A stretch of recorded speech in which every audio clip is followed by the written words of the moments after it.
That's well. First of all, your thoughts on that game? Yeah, pretty disappointing in all three facets of the game. I think Glamorgan out-bowled, outfielded and out-batted us. I think we were just off it compared to the other night where our fielding was very good. I think our bowling was as good as it could be in the conditions at Hove, whereas I think we were for the most part quite a bit off, which is frustrating. But even though we walked off, I think chasing 170 or whatever the score was, I think the stats suggest that's still a chaseable total. Although it is a bat first ground here traditionally, but we were confident in chasing it down, and then we just didn't quite have the impetus. I don't think. Don't think we played the spin particularly well.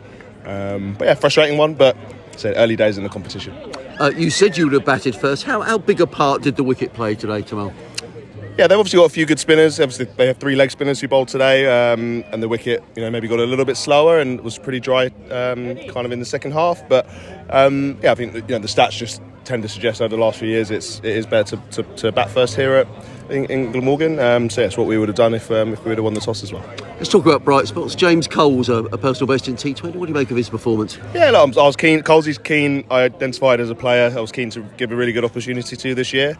He's a very talented young player. He's obviously done really well in the 4-day stuff. Last year he was a kind of a bit of a bits and pieces player in the T20s, and I know he was really keen to get an opportunity. So hopefully it'll give him some good confidence, batting up the order and spending some time out in the middle. With the ball, he's bowling some tough overs, bowling in the power play, which is never easy in T20 cricket. He's going to be, hopefully he's going to be an important player for the club. Not just in T20 cricket, but in general for the next, hopefully, 10, 15 years. I was going to say to him, I thought he came back really well because his first over went for 17 and you brought him back on again. Yeah, like I said, he's got an important role. We haven't got an overseas spinner like we have done last year. So, between Colsey and the rest of our spinners, we need to bowl spin. We can't just bowl pace for 20 overs. So you got to keep giving the guys opportunities. And one thing I know as a bowler is you can't just be written off after bowling one bad over. That doesn't make you a bad player. So want to get him in, keep getting him back in the game. Let's look ahead.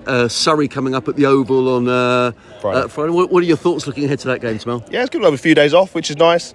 There's some second team games available on Tuesday and Wednesday if any of the boys want to go and play in those, which is really nice. If not, we'll get some good training back at Hove, and then obviously it's going to be a tough game. They're a very, very strong side, Surrey, especially at the Oval, but hopefully it'll be a great occasion. Good crowd in on a Friday night. But look, we beat them at the Oval last year with no overseas players who were both injured. So they're only human. They've got 2 legs, 2 arms, and a head, just like we do. So we won't go there fearing them, but we'll need to play better cricket, that's for sure, if we're gonna compete next week.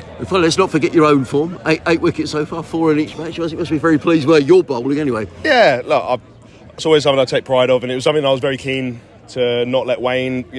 When I took the captaincy, make sure I'm still kind of leading by example and leading from the front with the ball. So happy with how I'm doing. As I say, it's only 2 games, need to keep doing it, but hopefully I'll keep doing my part.